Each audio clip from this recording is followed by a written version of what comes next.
I'm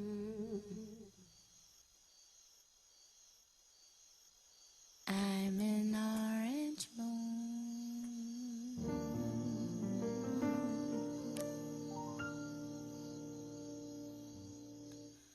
I'm an orange moon. Peace, power, people. It's Thema Azize Serwa. I am the pioneer of the Womb Sauna.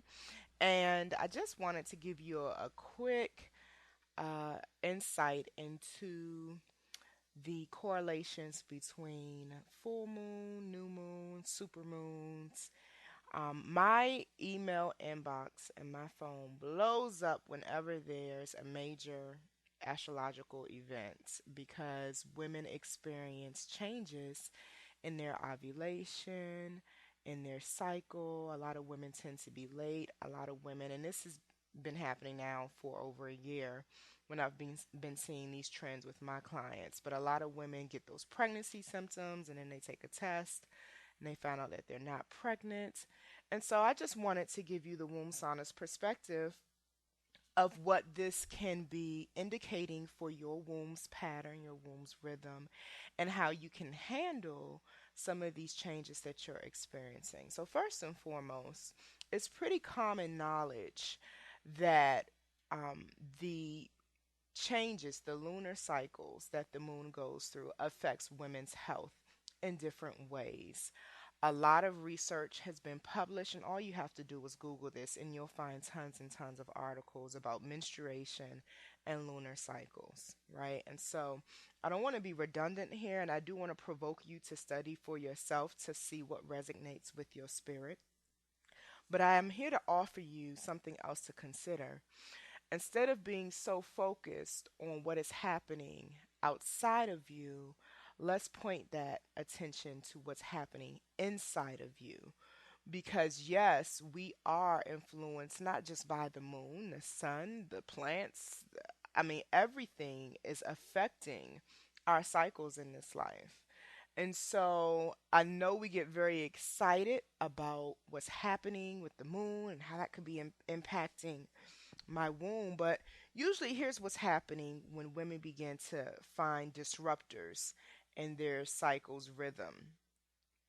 When these supercharged, high energy astrological events come, whether it's an eclipse, whether it's a supermoon, the full moon, a new moon, and different astrological signs, such as full moon in Cancer, full moon in Leo, when these things are happening, be mindful that they've always been happening. But what the universe is often trying to communicate to women who are sensitive to these changes, you're usually experiencing the sensitivity because of what needs to shift in your life. And your womb is divinely connected to the cosmos. It is a cosmic portal, your sacred seat of creation. And so what happens is she's beginning to speak to you and give you signs that I'm ready to shift, I'm ready to do something, or there's some blockages here that we need to address.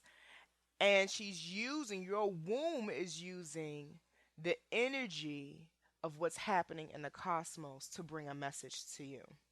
All right. So let me make this more practical for you so you can understand how you can use these experiences to your highest good. So, for example, for the woman who feels that her ovulation becomes stagnant during a supermoon or during an eclipse, you feel like, okay, my cycle should be here on this day, it's late. Take an opportunity to step back and reflect on your creativity.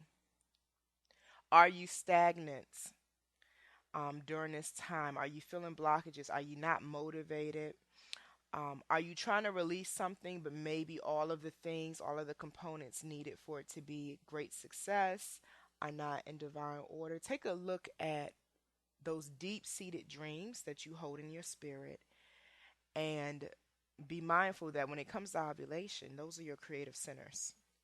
That's where the eggs sit, and not just your physical eggs, but spiritual eggs. Those your ovaries represent your creative center, your creative mind in your body. So you want to look at that. Where's your creative energy?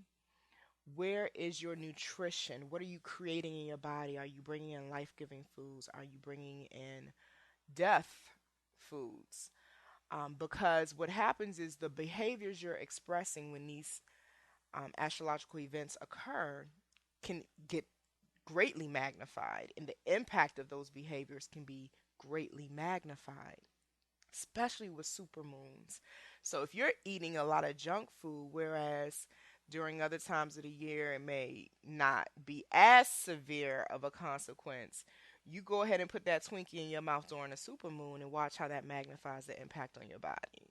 So these are things you want to be mindful of. You want to be strategic with how you evolve and how you use the energy of the cosmos in your healing work and in your journey. So that's something you want to take a look at. Now, let's say, and this is another phenomenon, we have a growing field called fertility astrology. It's beautiful to see the research on this as well. You have a growing phenomenon where astrologers are now coaching women on their peak seasons of fertility for conception. So you have a lot of women who they get pregnant during full moons. They get pregnant during super moons or certain eclipses because the energy is just magnified. So whatever you're putting out gets magnified.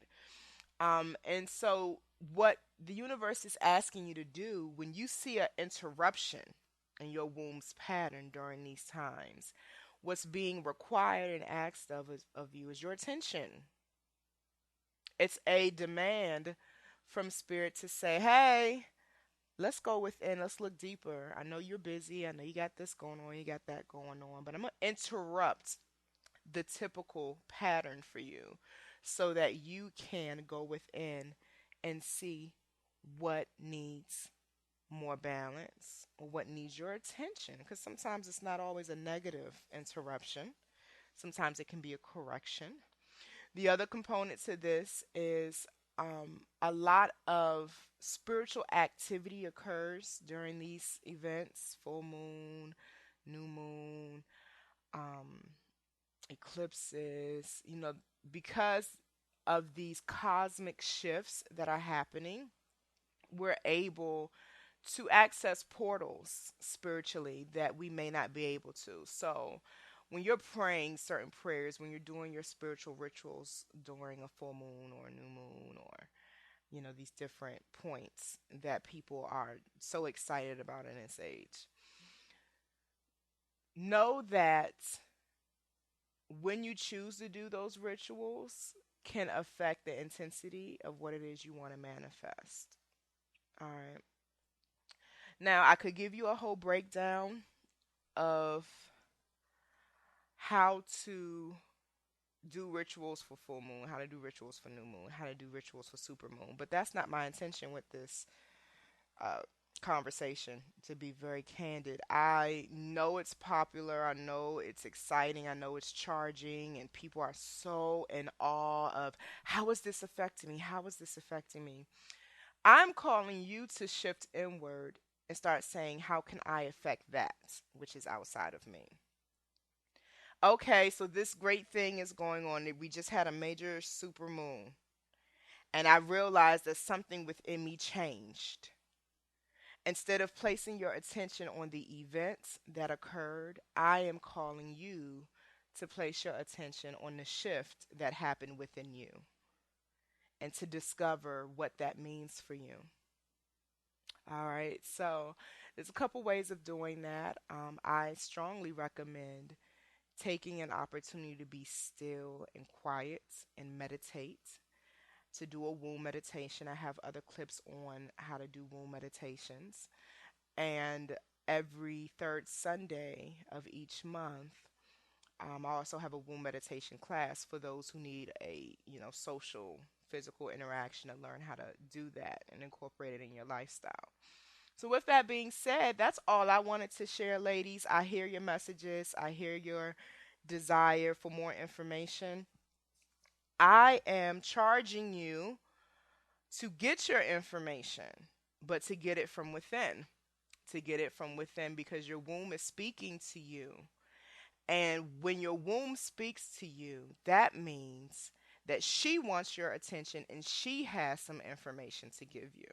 So, whereas I could be your cheat sheet and I could just hand it to you, I would much rather empower you and charge you to go sit down with your womb, have a conversation so that she can tell you why she may not have ovulated on time. She can tell you what she may be trying to release and get you to address, to correct, or to release, or to enhance. All right. So, with that being said, I hope that you find this information valuable. I hope it motivates you, ladies, to really take some time today to do a womb meditation and to journal what comes to you. Your womb can speak to you in different ways. It can be images, it can be dreams, you can hear an audible voice. It can be sensations, physical things. I know me personally, I feel my ovaries tingle and get charged up with full moons. And I know that emotionally, my emotions become more intense during a full moon. New moon, I'm usually in my lab getting ready to birth and release and cultivating ideas and solidifying them and preparing to deliver them. By the time the full moon hits, it's manifested and it's ready to go and it's magnified. So that's my personal rhythm when it comes to my ovulation. I am attuned to the cycles of the earth. I'm very sensitive, not necessarily to just the full moon and the new moon, but I'm very sensitive to the equinoxes, to how the seasons change, to how that energy is moving, the weather, those types of things really are tied into how my womb decides when it is a most appropriate time to create. That's what ovulation is. Ovulation is about your body's way of saying when it is the most appropriate time to create. So when women have anxiety about not ovulating, often call to their attention that that is your body's way of telling you it is not the most appropriate time to create. And that may actually be a blessing. So it all depends on your matter of perspective. The human body knows what to do with itself and knows how to do things correctly. And when we give it what it needs, all things do balance between our mind, body, and spirit. But also keep in mind that a lot of the boxes that we've created to dictate how every woman should be experiencing her cycles doesn't fit every woman. So that's why the womb sauna, when I'm coaching and working with women, I am not bringing the traditional model to the conversation. I am looking at each individual woman and seeing what it is she needs, what's the root of whatever imbalances may be present, and what do you need for your body to function in balance between your mind, body, and spirit. All right. So if you haven't experienced a womb sauna, you'll absolutely love it and benefit from it. And I'll go ahead and release you because I've been rambling a little bit, but it's always a joy to be able to connect with you, share information, share my experiences. And I'd love for you to comment and share with me what your experiences have been so far with full moon cycles, new moon cycles, and these wonderful supercharged supermoons that we've been experiencing. Peace, blessings, love, and joy to you. And always remember you're powerful enough to heal yourself. Peace.